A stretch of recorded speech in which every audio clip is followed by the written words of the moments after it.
있었고, 또 1장 9절입니다. 하나님이 가라사대 천하의 물이 한 곳으로 모이고 물이 드러나라 하심에 그대로 되니라 그랬습니다.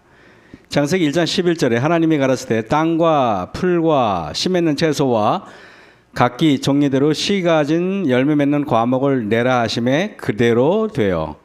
하나님이 가라사대 때 그대로 되어. 이걸 주목하시기 바랍니다. 1장 14절 하나님이 가라사대 때 하늘의 궁창에 광명이 있어 주야로 나누게 어쩌고 하니까 그대로 되니라. 그죠? 1장 24절에 하나님이 가라사대 때 또 이렇게 중간에 있는 말씀을 제가 생략했습니다. 그대로 되니라. 자, 하나님이 말씀하시니까 그대로 됩니다. 그죠? 이게 우리 성경의 사상인데요. 어쩌면은 이게 우리가 오늘 우리가 깨달아야 할 가장 중요한데, 하나님이 가라사대 그대로 되니라. 똑같이 창세기 1장 26절 나오죠. 자, 여러분, 땅이 혼돈하고 공허하며 흑암이 깊음 위에 있고 하나님의 신은 수면에 운행하시니라 그랬습니다. 그래서 저는 믿음으로 말미암은 의를 얘기할 때 로마서나 갈라디아서보다 창세기에 가장 믿음으로 말미암은 의에 가장 정확한 정보를 담고 있는 책이 바로 창세기다, 이렇게 말씀을 드릴 수 있습니다. 어떤 목사님은 이런 얘기를 해요. 아마 창세기가 성경에서 가장 중요한 책이 아닌가, 이렇게 내다보시는 분도 있어요. 그러다 보니까 모든 성도가 창세기는 다 통독을 합니다. 그러다 다 중단합니다. 그렇죠? 대부분의 사람들이 창세기는 다 통독을 합니다. 그래서 출애굽기까지 가다가 레위기 가서 너무 피비린내 난다고 거기다 다 중단한다 그래요. 그래도 보통 레위기에서 중단하는 얘기가 많았어요. 네, 우리 옥천교회 성도님들은 계속 중단하지 않고 계속 간다고 저는 생각을 합니다. 예, 아멘 하시는 분은 자신 있게 아멘 하는데, 김혜수 선생님 자신 있습니까?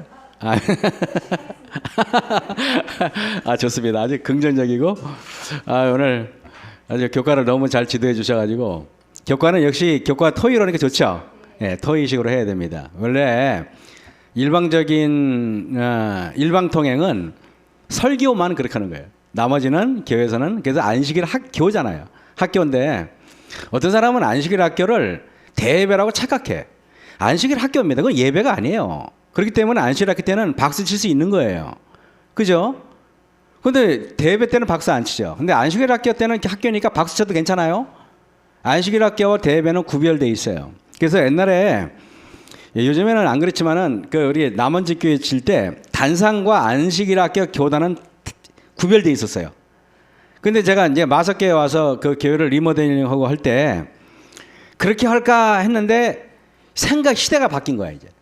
이제는 안식일 학교와 단을 분리하지 않습니다. 그죠? 분리하는 미국에 있는 그런 교회는 한 군데도 없어요.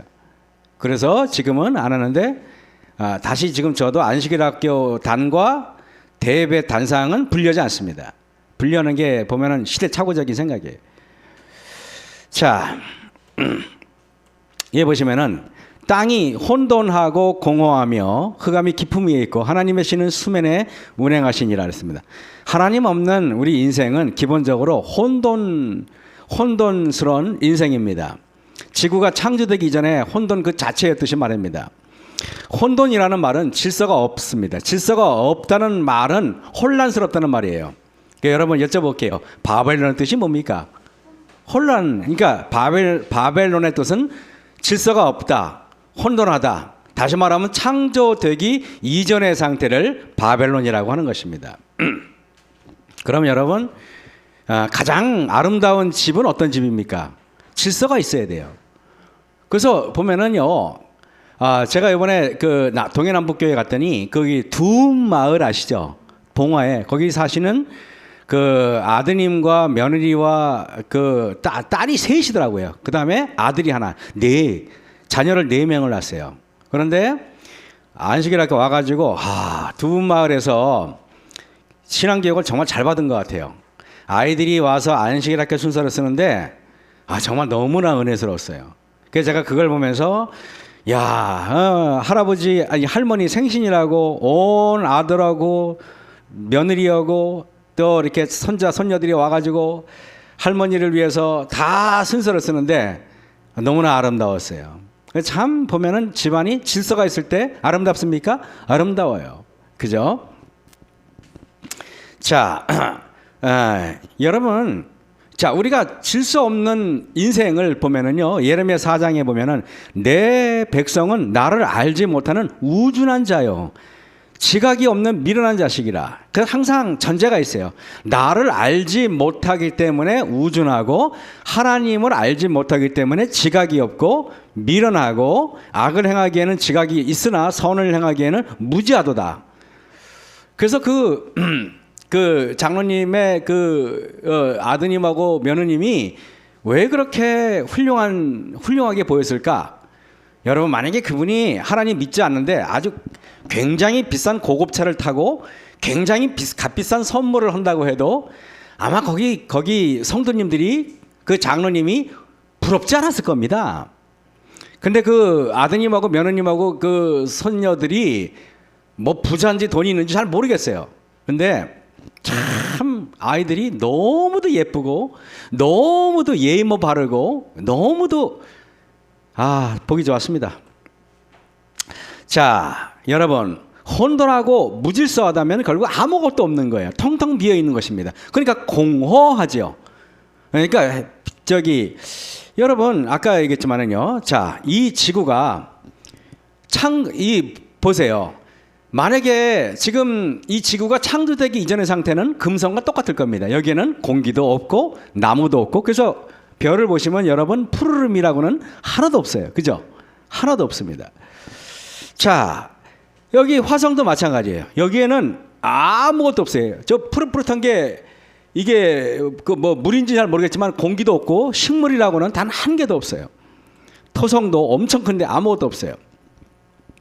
여러분, 이런 생각 안 들어요? 여러분들이 길거리에 지나가다가 어떤 사람을 봐요. 그러면 그 사람을 보면은 여러분들과 그 사람과의 관계가 있어요? 우정이 관계가 있어요? 없어요? 아무것도 없어요.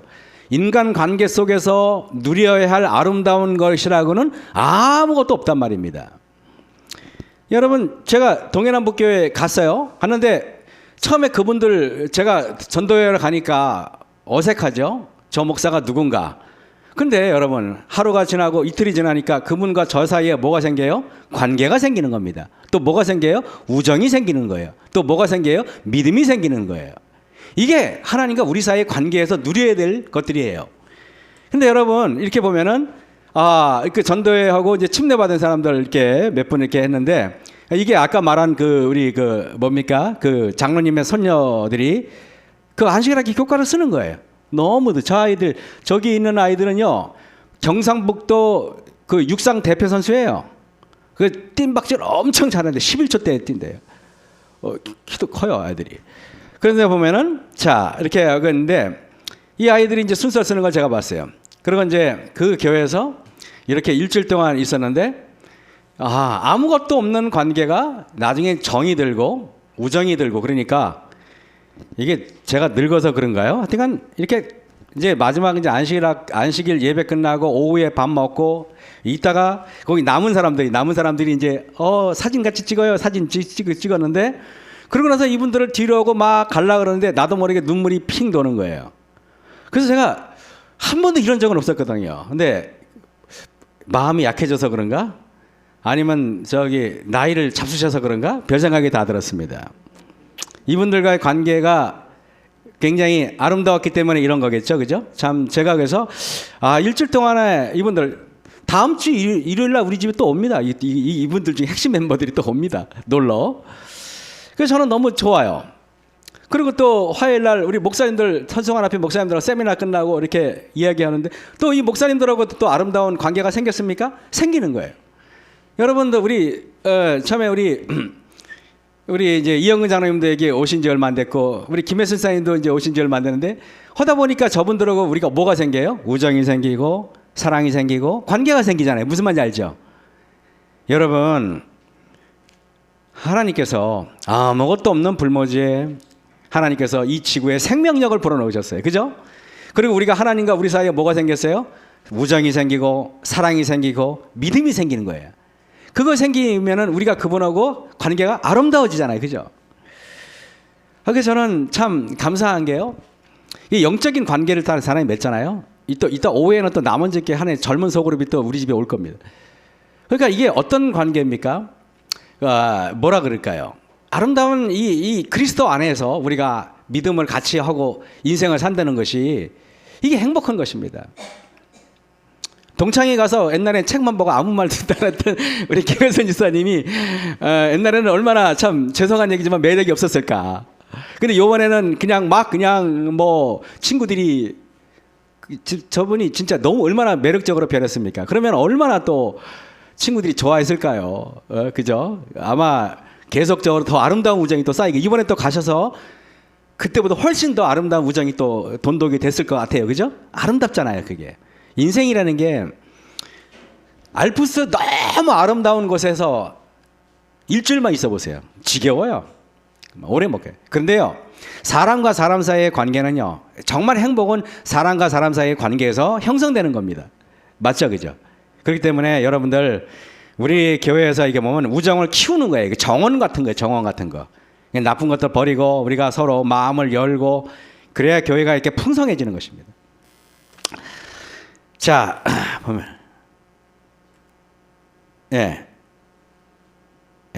필요 없어요. 여러분 보세요. 이 세상에는요, 기독교 계열 종교와 불교 계열의 종교 두 가지라고 해도 과언이 아니에요. 왜 그런가? 이슬람교는요, 거의 70%가 성경에서 그대로 차용을 했기 때문에 이슬람교는요, 우리가 아는 아브라함도 거기는 아브라함 믿음의 조상이라고 얘기하고요, 우리가 아는 예수님도 거긴 예수님 믿어요. 우리가 아는 솔로몬도 거기 솔로몬이라고, 솔로몬 훌륭한 사람이 얘기해요. 그렇기 때문에 이슬람교나 우리 기독교는 거기서 우리에서 파생되는 그냥 이단화 같은 거라고 보시면 돼요. 근데요, 모든 뭐 힌두교든 뭐 유교든 도교든 다 불교 계열이라고 보시면 맞아요. 그래서 여러분 제가 보면 우리 그 하나님을 믿는 백성들은 이 십자가고요. 근데 희한하게 또 불교 계열 또 다른 종교들은요, 전부 다 저건데요. 이게 뭔지 아세요, 여러분? 십자가를 분질러 버리는 거예요, 이게. 보세요. 에이, 뚝뚝 분질러. 그죠? 보면은 십자가 분질러는 거 똑같아요, 안 똑같아요? 똑같죠? 그렇다니까요.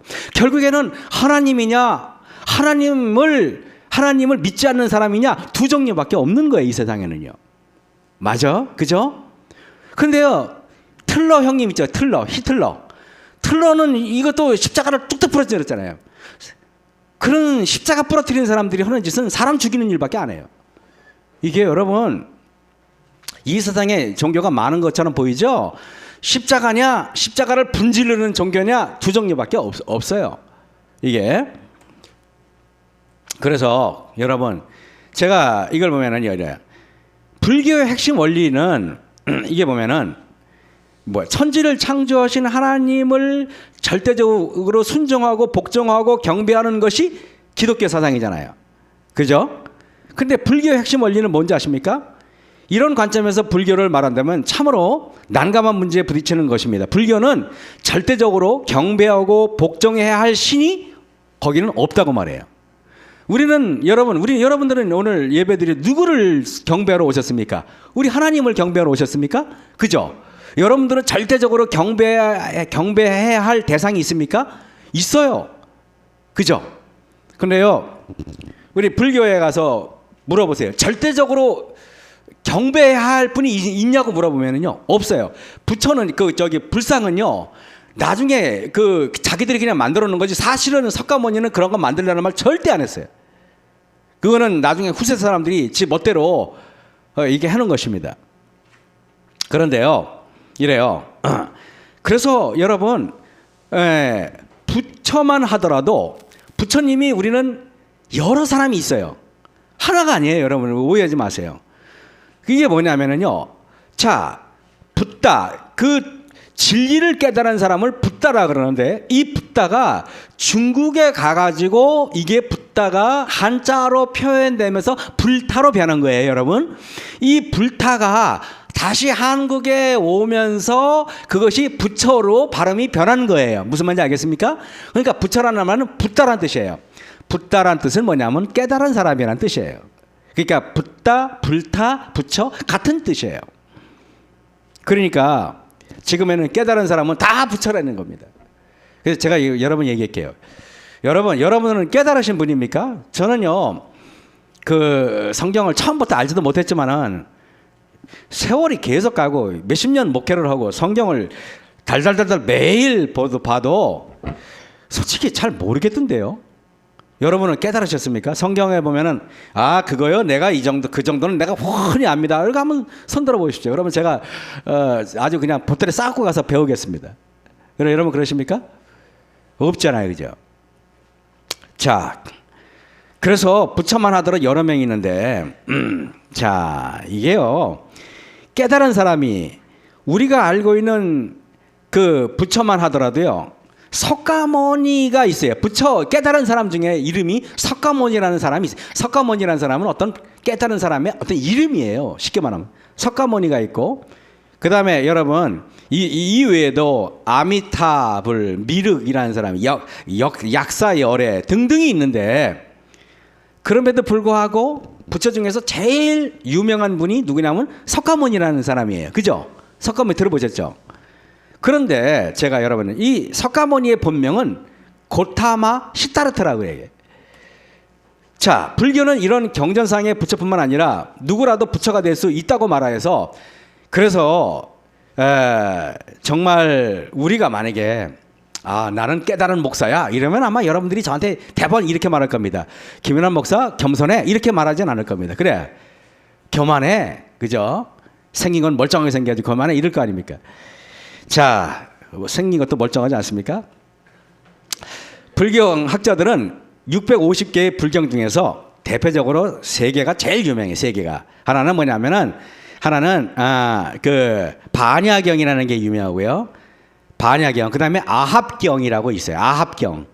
예, 그다음에 여기에 보면 법화경. 이 세 개 있어요. 근데요. 이 불경을 650개의 불경을 아무리 뒤져도 창조주가 나오는 구절이 한 구절도 없어요. 내가 너를 구원해 주겠다고 말하는 사람도 한 분도 없어요. 이상하지 않아요, 여러분? 에? 자, 석가모니는 인간 속으로 들어가 오래 관찰하고 그가 보리수 밑에서 침잠에 잠겨 오래 묵상한 결과 그는 인간 만사와 우주 원리를 깨우쳤다고 주장합니다. 뭘 깨우쳤는지 잘 모르겠어요. 그래서 그 깨우친 결과가 결국은 모든 만물은 공이다, 아무것도 없다, 무다 그렇게 결론을 내렸대요. 여러분 불교의 핵심 원리 그래서 무예요. 무, 공, 빌공자 아죠? 텅텅 비었다는 말이에요. 허 뭐예요? 사람이 허당이야 그럼 뭐라 그래요? 허당이면 뭐예요? 그죠? 텅텅 빈 거 말합니다. 다시 말해서 무라는 것입니다. 절대적인 존재는 없다는 것이에요. 다시 말하면 인간은 왜 괴로운가? 늙고 병들어서 고통스러운 사람의 예를 잠시 한번 들어볼게요. 이래요.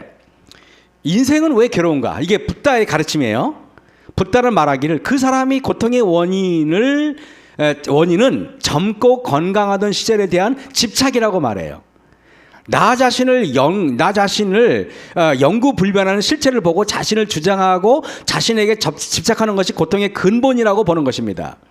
그래서 그 해결법으로 인생이란 본래 집착할 만한 것이 없는 허무한 것임을 주장하기 위해 자아를 해체하는 작업에 주력하는 것입니다. 그래가지고 해체하고 보니까 아무것도 없다. 그렇게 결론을 내린 것입니다.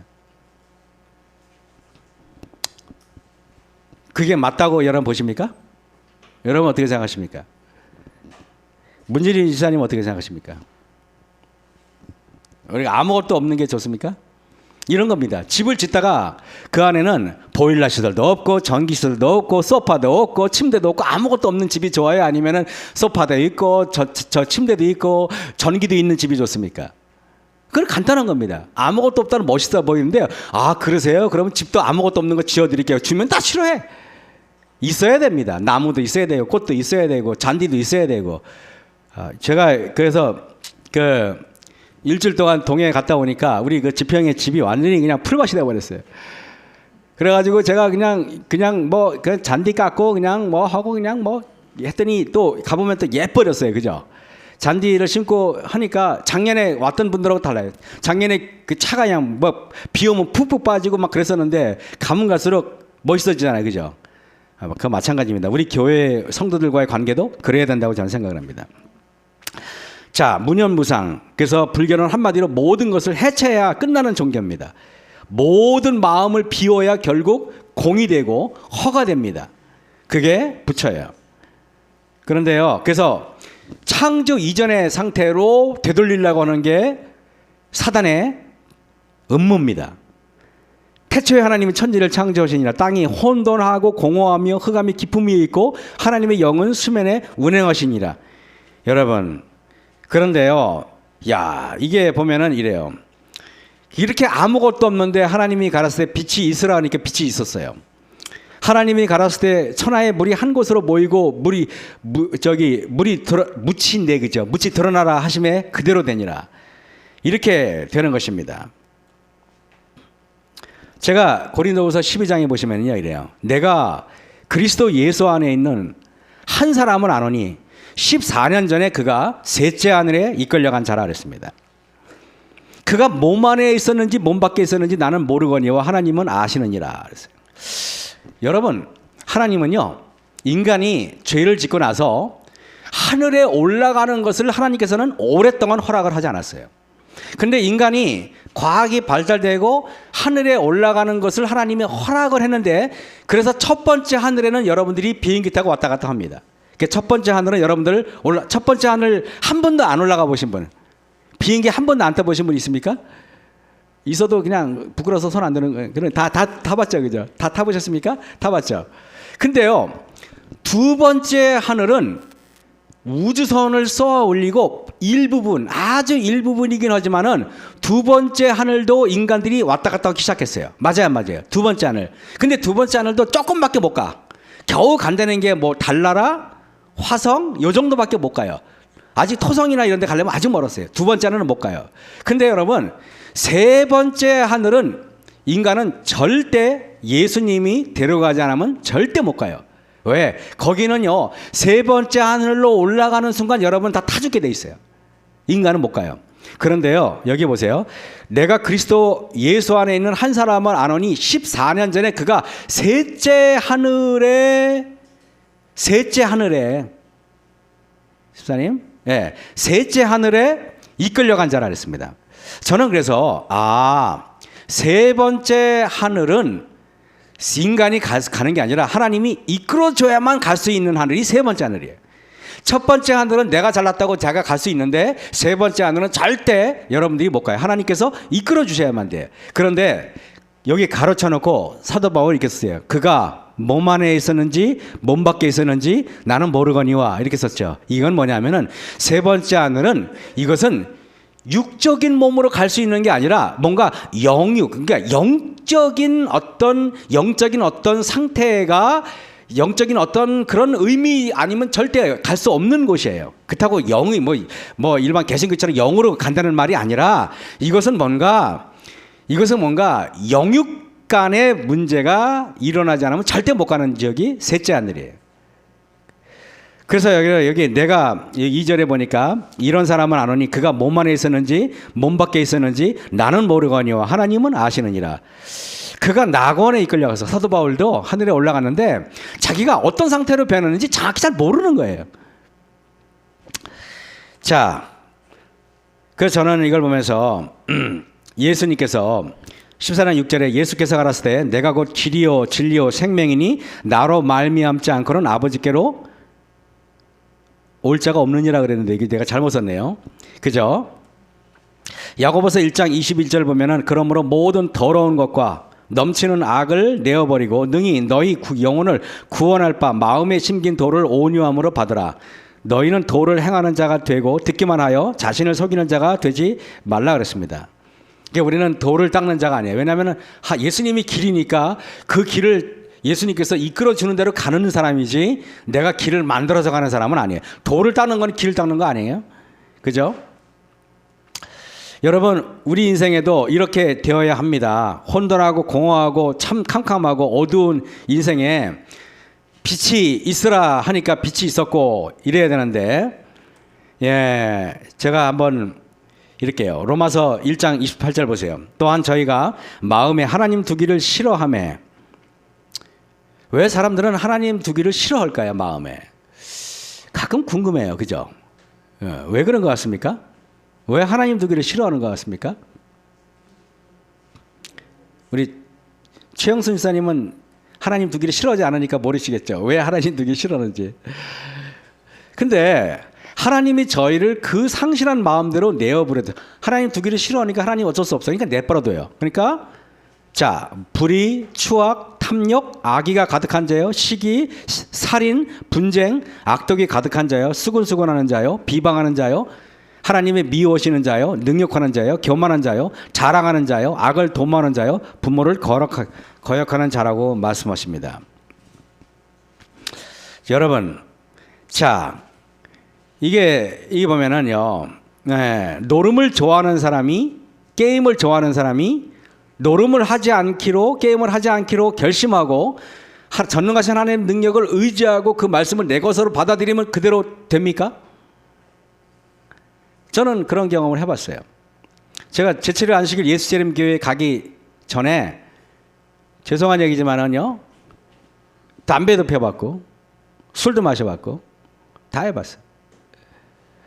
제가 1985년 5월 11일 날 침례받았어요. 5월 11일 날 침례받고, 그리고 이제 침례받고 한 달 있었나?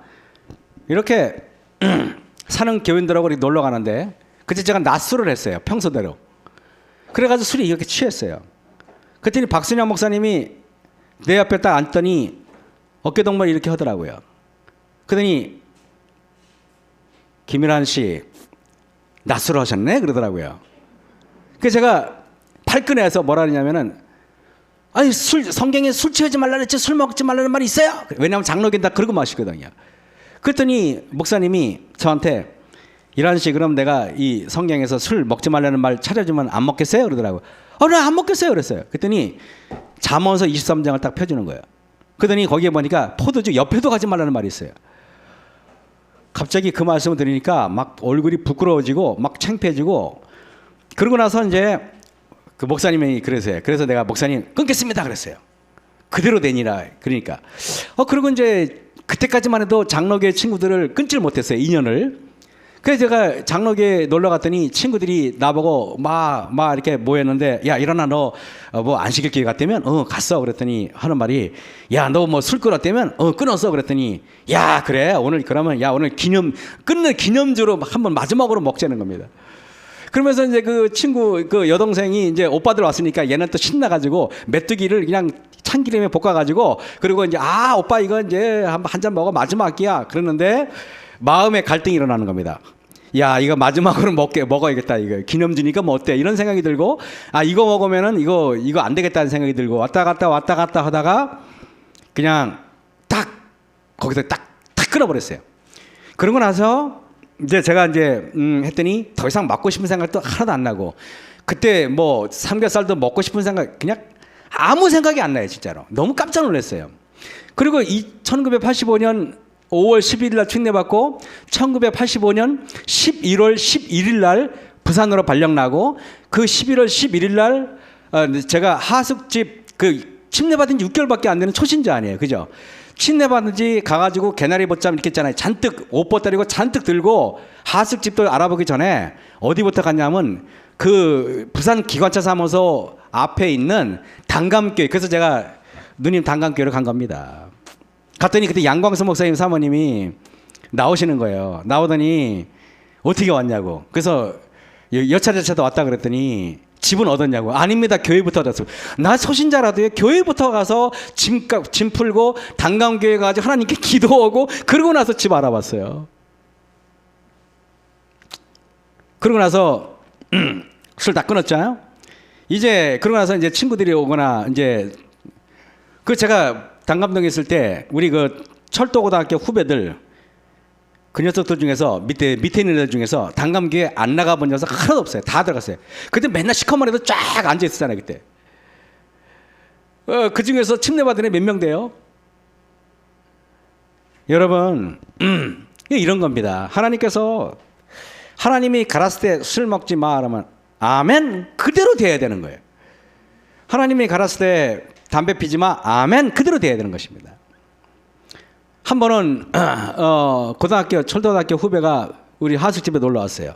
근데 이 녀석이 담배를 이렇게 뭐 소린가를 갖고 왔어요. 그래서 제가 그때는요 막 그러면 담배 피는 애들이면 나도 모르게 그냥 금연 강의를 하는 겁니다. 담배가 왜 나쁘고 말아요. 그랬더니 그 녀석이 갑자기 담배 이걸 막 형 이거 버릴게. 그리고 담배 그냥 내팽개치는 한두 명 아니에요 진짜로요. 여러분 노름을 좋아하는 사람이 게임을 좋아하는 사람이 하나님이 가라사대 때 노름을 끊어라 그러면 그대로 돼야 그게 창세기가 되는 거예요. 그게 여러분이 말씀이 육신이 되는 거예요. 제가 이 김남재 목사님 비록 개신교회 목사님이지만 참 존경하는 분이에요. 이분이 심야 기도회를 마치면은 철야 기도라는 거 여러분들 우리는 없잖아요. 근데 개신교회는 심야 기도 철야 기도가 있어요. 그래서 제가 이제 이 목사님이 심야 기도를 마치고 새벽 2시인가 3시인가 이렇게 차를 타고 가는데 화영동 골목에 이렇게 가는데 거기 술집이 많은데 술집 아가씨들이 그 억지로 막 몸에도 안 받는 술을 먹고 손님이 간 다음에 그 시간 되면은 막 토하는 거야. 토하는데 목사님이 가다가 그 아가씨들을 보니까 다 딸뻘이야, 딸뻘. 그러니까 목사님이 차를 세워놓고 그 술 때문에 고통당해서 아가씨가 하나는 등 두들겨지고 하나는 토하고 고통스러워하는 그 아가씨들을 보면서 목사님이 1시간 동안 차 세우고 엉엉 울었대요. 진짜 뭐 대성통곡하고 눈물을 흘렸다 그래요. 이 목사님 이야기인데요. 한 번은 김남재 목사님의 글에 나오는 이야기인데요. 한 여집사가 새벽 기도회에 항상 나오는 아주 신실한 우리 집사님이 계셨다 그래요.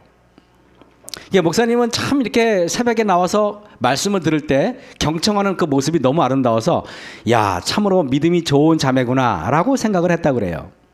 근데 어느 날 예배가 끝나고 나서 자매가 목사님한테 상담을 요청했습니다.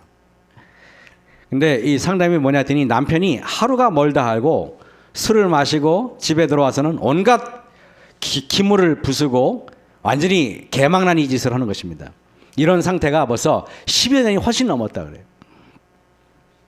그 자매는 이혼을 해야 되나 아니면 참고 살아야 되나 이거를 계속 고민한 것입니다. 그래가지고 하나님께 했는데 그래서 상담 후에 이 자매가 하나님의 마음을 감동을 받아가지고 끝까지 참고 살기로 하고 아주 남편한테 잘하기 시작했어요. 그런데 이 남편이 참 이 자매는 구원의 감격에 막 회복하면 막 새로운 열망으로 불타 있는데 남편이 뇌졸중으로 쓰러졌어요. 뇌졸중으로 쓰러져 가지고 여러분 결국 남편은 반신불수가 됐어요. 걷지도 못하고 밥을 먹으면은 밥알이 반은 튀어나오고 막 침 질질 흘리고 그런데 자매는 그런 남편을 버리지 못했습니다.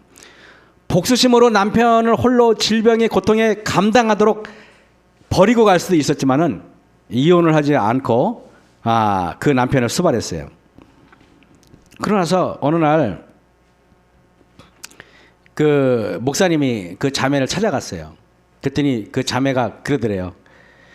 목사님, 제가요 영적으로 반신불수 같은 저를 늘 안아주시고 사랑해주시는 예수님을 생각해서요 제가 엉엉 울고 남편이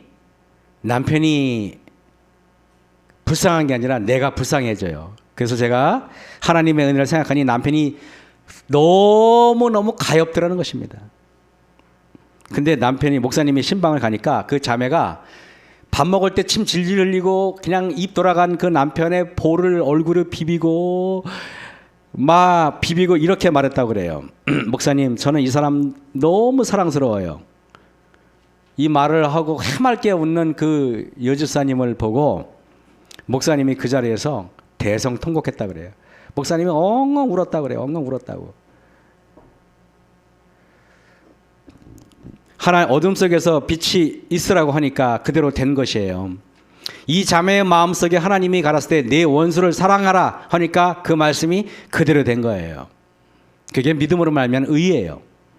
우리는 믿음으로 말하면 의가 나의 불의함을 감춰주는 외투라고 착각하는 경우가 굉장히 많아요.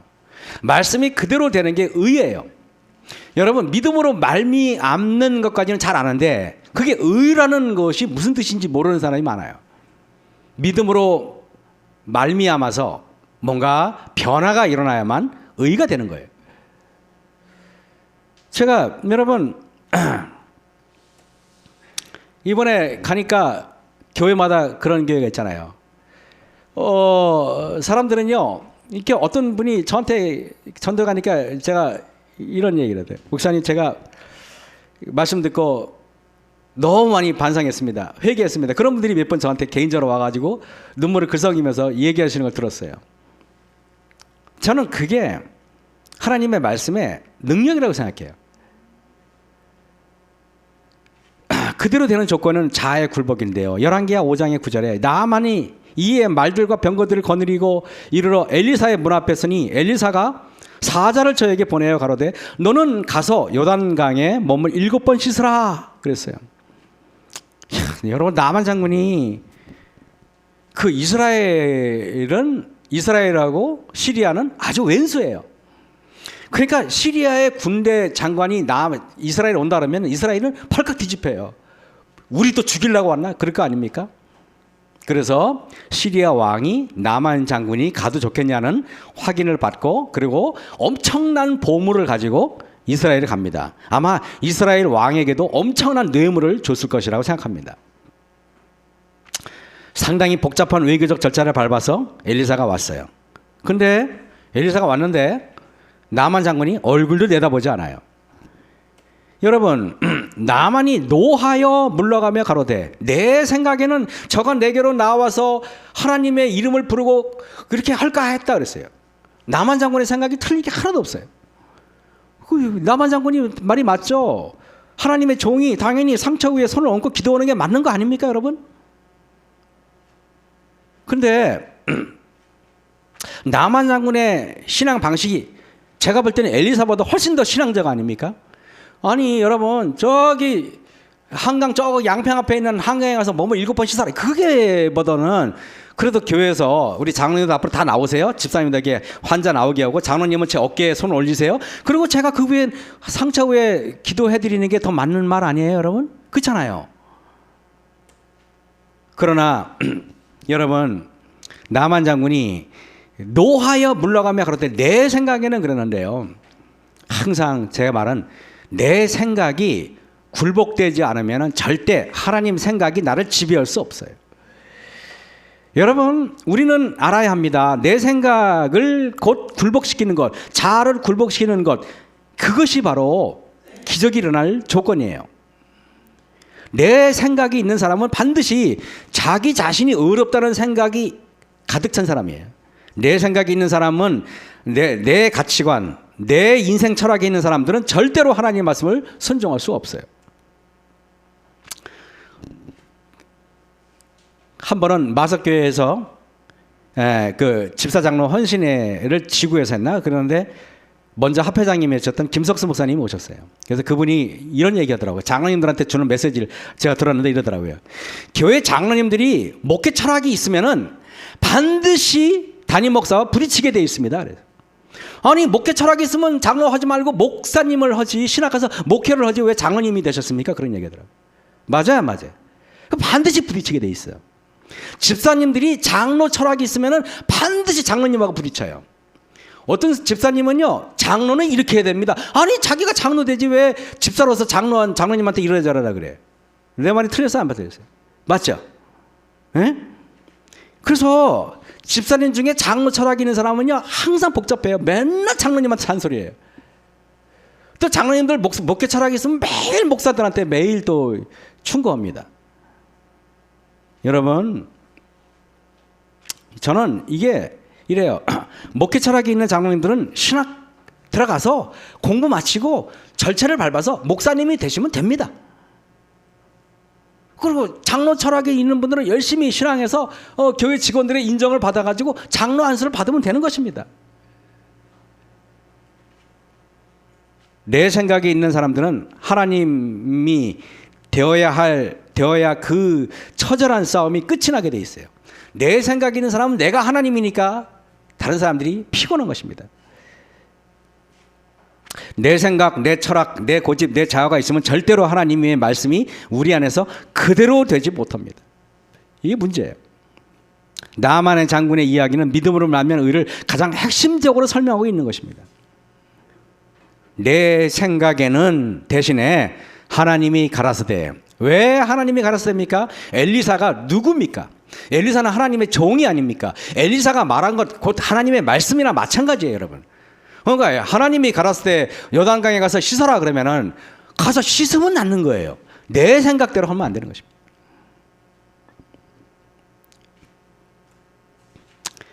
열왕기하 5장 12절 다메섹강 아마나와 아르바는 이스라엘 모든 강물보다 낫지 아니하냐. 내가 거기서 몸을 씻으면 깨끗하게 낫지 아니하냐. 내가 거기서 또 똑같이 썼네. 몸을 돌이켜 분한 모양으로 떠나니. 여기서 우리는 하나님의 말씀에 굴복하는 시점과 하나님의 말씀을 거역하는 포인트를 잘 알아야 합니다. 항상 교회 직원이 할 때나 아니면 무슨 일 할 때 화를 내는 사람의 특징은 반드시 자기 생각이 출중한 사람들이에요. 그런 사람들은요, 주변 사람들한테 무척 힘들어요. 그래서 제가 깨달은 목회 철학은 뭔지 아십니까? 불화한 최선보다는 화목한 차선이 낫다. 그게 제 철학이에요. 그러니까 여러분, 내 생각이 이렇게 하면 교회가 성장할 것 같은데 교회는 다 싫어해. 그러면은요, 멈추는 게 나아요. 차라리 모든 성도가 다 오케이 하고 화목한 게 훨씬 더 낫습니다. 감정이 한번 손상이 되면은 그걸 고칠 수가 없어요.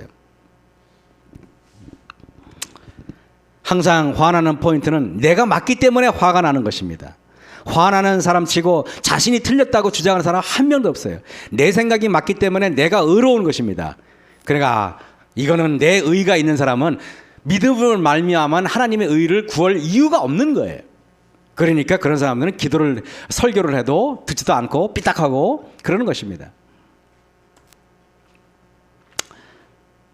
그래서 그래서 예수님이 내 속에서 의로우셔야지 내가 의로우면은 큰일 납니다.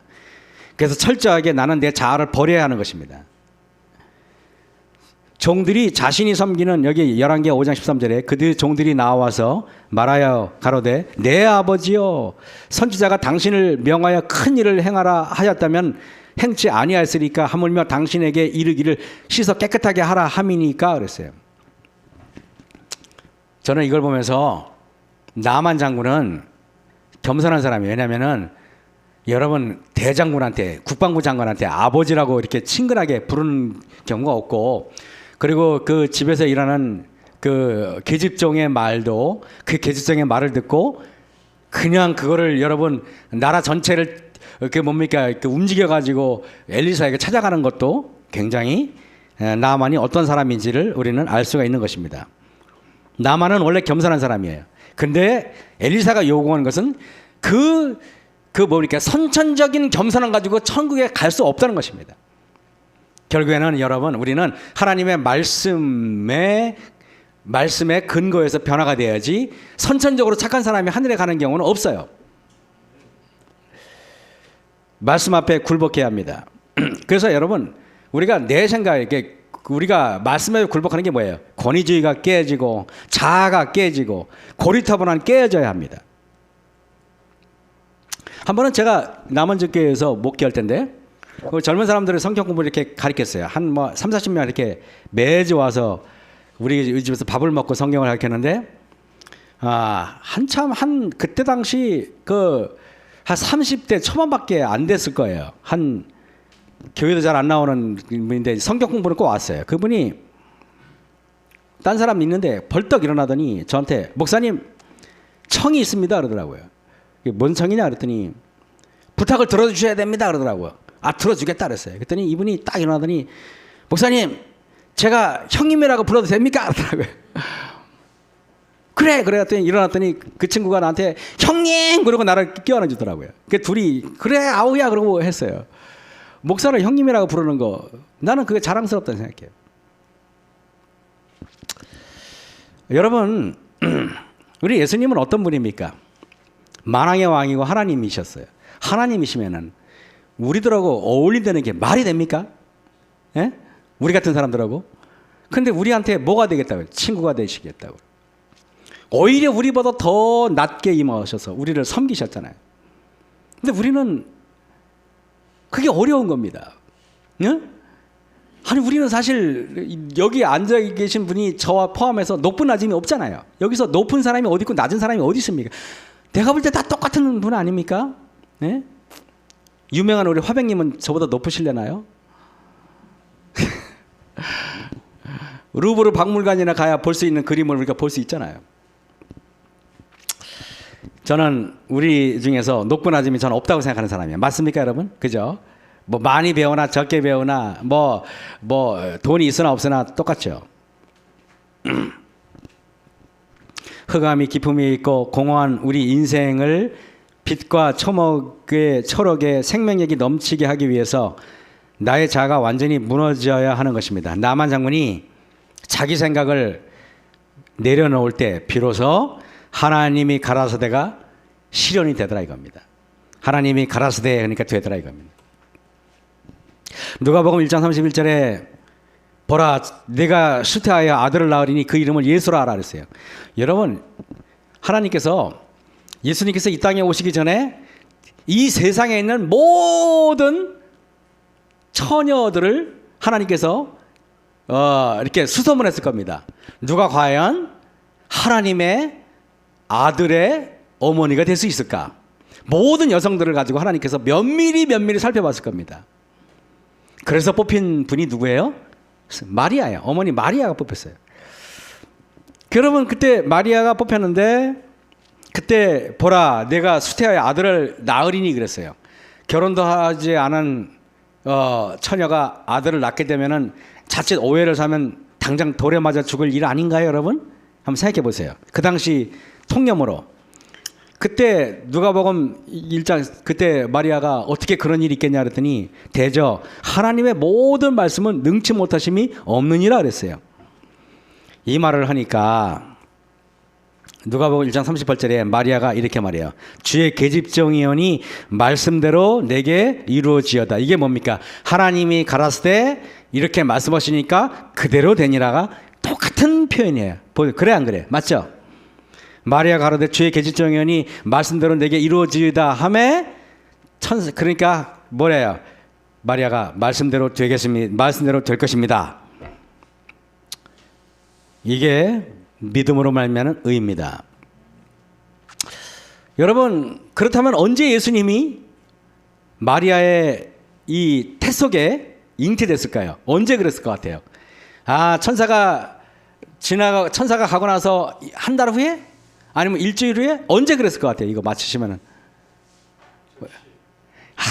역시 우리 박장로님 즉시 장로님 맞죠, 그죠? 이게 뭐냐면은 주의 말씀대로 내게 이루어지다 그랬잖아요. 주의 말씀대로 내가 이루어지다라는 말이 끝나자마자 된 거예요.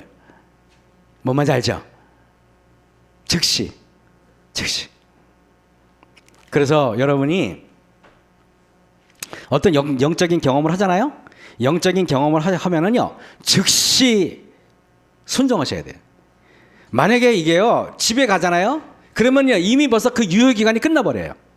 이게 놀라운 일. 한번 볼까요, 여러분? 자, 우리 마태복음 한번 4장을 잠깐 보세요. 마태복음 4장. 이게 제가 파워포인트 없으니까 마태복음 4장에 보시겠습니다. 자, 마태복음 4장에 18절 아니 19절 보겠습니다. 19절에 보시면요. 아니 18절부터 읽을게요. 갈릴리 해변에 마태복음 4장 18절 갈릴리 해변에 다니시다가 두 형제 곧 베드로라 하는 시몬과 그 형제 안드레가 바다에 금을 던지는 것을 보시니 저희는 어부라 말씀하시되 나를 따라 오너라 내가 너희로 사람을 낚는 어부가 되게 하리라 하시니 저희가 곧 그랬죠. 따름하여 즉시입니다. 맞죠? 이게 만약에 집에 가서 생각해 볼게요 라고 그러면 끝납니다. 제가 목회하면서요 침례 받으실래요? 집에서 생각해 볼게요 해가지고 침례 받은 사람은 지구상에 한 명도 없어요. 즉시 실천해야 됩니다. 영적인 것은 바로 썩어버려요. 실천 안 하면. 여러분 그리고 또 보세요. 여기 또 21절 보세요. 거기서 더 가시다가 다른 두 형제 곧 세베대의 아들 야고보와 그 형제 요한이 붙이는 세베대와 한 가지로 배에서 금을 깁는 것을 보시고 부르시니 저희가 뭐라고요? 곧 배와 그 부친을 버려두고 예수를 쫓으니라 그랬죠. 다 즉시 곧 이렇게 돼 있어요. 희한합니다. 그래서 마리아가 가로되 주의 계집종이오니 말씀대로 내게 이루어지다 즉시 이루어졌어요. 절대 한 달 있다. 무슨 말인지 알겠죠, 여러분? 네. 사실 아직 남자를 가까이 하지 않은 정혼한 마리아가 요셉과 상관없이 아이를 임신한다면 이것은 사회적인 큰 봉변에 처할 수도 있는 일이었어요. 이것은 마리아의 생사를 장담할 수 없는 문제였어요. 마리아가 이런저런 계산을 하지 않은 것입니다. 자신의 생각을 철저하게 다 버렸습니다. 늘 그래서 이야기하지만은요. 그래서 저는 아예 그냥 목회할 때 그런 게 있어요. 예를 들면은 마석교회 주보를 바꿔야겠는데 그 주보가 12페이지잖아요. 바꿔야겠는데 생각을 하는데 바꾸려고 생각하니까 걱정이 되는 거예요. 왜? 12페이지를 채우려면 도대체 나는 몇 시간 동안 그걸 작업을 해야 돼 매번. 물론 이제 자자보는 건 다 부목사들이나 전도사한테 맡기고 제가 하겠지만 그래도 담임 목사가 해야 될 일 있잖아요. 난 그래가지고 안 하다가 어느 날 설교하다가 그런 생각이 들었어요. 너 언제까지 그렇게 미적 미룰래? 미적 미루지 않은 방법은 딱 하나밖에 없어요. 성도들한테 여러분 주보를 바꾸겠습니다 하고 선포해버리면 그만이야. 그래서 내가 그냥 아무 계획도 없는데 여러분 우리 마석교회 주보를 바꿔버리겠습니다 그랬어요. 그래놓고 나는 뭐 해야 돼요? 이제 꼼짝없이 해야 돼. 왜냐하면 그 많은 장로님들이나 그 많은 성도들 앞에서 내가 허언을 하면 그건 더 이상 목사가 아니잖아요. 그래 안 그래? 그래가지고 그냥 하겠습니다 해놓고 다 해버렸어. 그래서 제가 우리 교회 짓겠습니다 하니까 그대로 됐고 하겠습니다 하니 그대로 되고 여러분 우리 마석교회 소그룹 교회로 만들겠습니다 했더니 그대로 됐잖아요. 돼요. 진짜입니다. 그래서 여러분 마음속에 어떤 결심이 있잖아요. 그러면은 하나님께 가라사대 그러면은 그대로 되니라 돼야 돼요. 그거를 매일 연습하는 게 교회에서 아멘하는 거예요. 그러니까 아멘을 안 하니까 그대로 될 리도 없고 또 여러분들은 설교를 그따구로 하니까 아멘을 못하겠다 이렇게 할 수도 있고 내 탓이죠. 무슨 말인지 알겠죠, 그죠? 예, 그래서 여러분 기분 나쁜 일 있으면은 하나님께 기분 나쁜 일 마음속에 미움 품지 않겠습니다 하면 그대로 되는 거예요. 절대 미적하면 돼요. 결심할 필요도 없어요. 그냥 바로 그냥 그거 해버리면 돼요. 여지껏 인생을요 그렇게 사니까요 다 되더라고요. 앞으로 우리가 이렇게 하겠습니다라고 선포하면 다 그렇게 돼요. 남원주교회 있을 때 앞으로 여러분 우리 장마뿐일 때 우리가 남원주교회가 안내 등록 주차 다 하겠습니다 했더니 그대로 다 됐어요. 교회가 성장한다고 말하니까 성장을 되더라 이겁니다. 그죠? 안 될 게 뭐 있습니까? 나는 앞으로 여러분 예의 바른 사람이 되겠습니다. 나는 우리 교회에서 가장 섬기는 사람이 되겠습니다. 그럼 그대로 되는 것입니다. 그래서 여러분 동창회 가서도 내가 사실 이렇게 좋은 모습을 보여주면 친구들이 너무 기뻐하잖아요. 그리고 마찬가지예요. 어디 가서도 마찬가지예요. 가정에서도 마찬가지고 친구들과 마찬가지고 사람들은요 그대로 되면 좋아요. 그래서 우리가 하나님의 말씀이 그대로 되는, 그래서 맨날 우리가 설교하면 우리가 아멘 그러는 뜻이 뭔지 알아요? 그대로 우리가 순종하겠습니다 라는 뜻이에요. 아멘. 그렇게. 그래서 억지로 하는 거 말고요. 그러니까 억지로라도 하는 게 좋아, 그죠? 억지로라도 하면 좋아요. 그래서 우리 옥천교회가 정말 이제 좀 더 우리가 앞으로 우리 교회가 앞으로 훌륭한 교회가 될 것입니다. 맞습니까? 그래서 우리 옥천교회가 앞으로 정말 대한민국 최고의 영적인 교회가 될 걸 저는 믿습니다. 네, 말씀 마치겠습니다. 우리 다 같이 일어나서 438장